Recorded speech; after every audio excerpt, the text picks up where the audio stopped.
Բարև ձեզ։ Գիտեք, հազարավոր տարիներ առաջ Ձիթենյաց լեռան վրա մի մարգարեություն հնչեց, որը կարծես նկարագրում էր մեր աշխարհի ապագան։ Դե ինչ, այսօր եկեք միասին, հիմնվելով աղբյուրների վրա, փորձենք հասկանալ այդ հնագույն խոսքերը ու տեսնենք, թե արդյոք դրանք կապ ունեն մերօրյա գլոբալ իրադարձությունների հետ։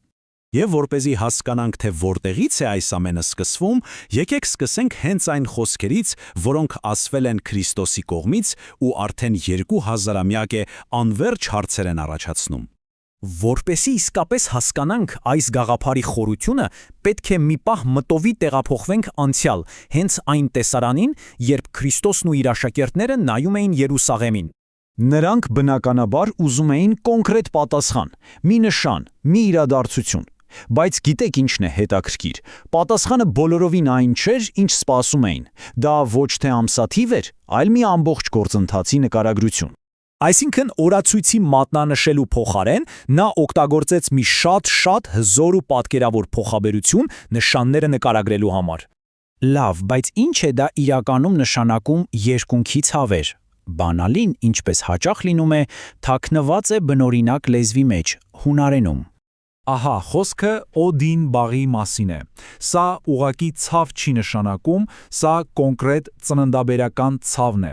Իսկ ծննդաբերական ցավերը, ինչպես գիտենք, ունեն երկու շատ հստակ առանձնահատկություն։ Տեսեք, ամեն ինչ շատ տրամաբանական է։ Ճիշտ ինչպես իրական ծննդաբերության ժամանակ, ցավերը սկզբում թույլ են ու իրարից հեռու, բայց ինչքան մոտենում է պահը, այնքան դրանք դառնում են ավելի ինտենսիվ ու ավելի հաճախակի։ Այսինքն, մարգարեությունը խոսում է ոչ թե առանձին իրադարձությունների, այլ մի պրոցեսի մասին, որն անընդհատ աճում ու սրվում է։ Դե ինչ, եկեք անցնենք առաջ ու տեսնենք, թե այս տեսությունը ինչպես է կիրառվում կոնկրետ օրինակների վրա։ Խոսքը հատկապես նշված նշանների մասին է, ու թե ինչպես է դրանց մասշտաբը ուղղակի կտրուկ փոխվել։ Օրինակ վերցնենք պատերազմները։ Անցյալում պատերազմը կարող էր տեղի ունենալ մի տարածաշրջանում ու մնացած աշխարհը դրա մասին իմանար ամիսներ, նույնիսկ տարիներ անց։ Իսկ հիմա 20-րդ դարը մեզ տվեց համաշխարհային պատերազմներ հասկացությունը։ Մի կայծը կարող է հրդեհել ամբողջ մոլորակը։ Այս փոփոխությունը պարզապես ահռելի է։ Նույն օրինաչափությունը տեսնում ենք համաճարակների դեպքում։ Պատկերացրեք, սև մահը դարեր առաջ տարիներով էր սողոսկում մայրցամաքներով։ Իսկ COVID-19 մի քանի շաբաթ։ Ինչու՞։ Որովհետև միջազգային թռիչքները մեր աշխարհը դարձրել են շատ փոքր ու խոցելի։ Այստեղ իհարկե հարց է առաջանում. լավ, բայց ի՞նչն է այս ամենի պատճառը, ի՞նչը փոխվեց։ Կարծես թե պատասխանը մեկն է՝ աշխարհը դարձել է մի մեծ, փոխկապակցված օրգանիզմ։ Մի պահ մտածեք. տեխնոլոգիա, ճանապարհորդություն, գլոբալ տնտեսություն։ Մենք այսօր կապված ենք իրար հետ այնպես, ինչպես երբեք նախկինում։ Այլևս առանձին կղզիներ չկան, մենք բոլորս մի նավի մեջ ենք։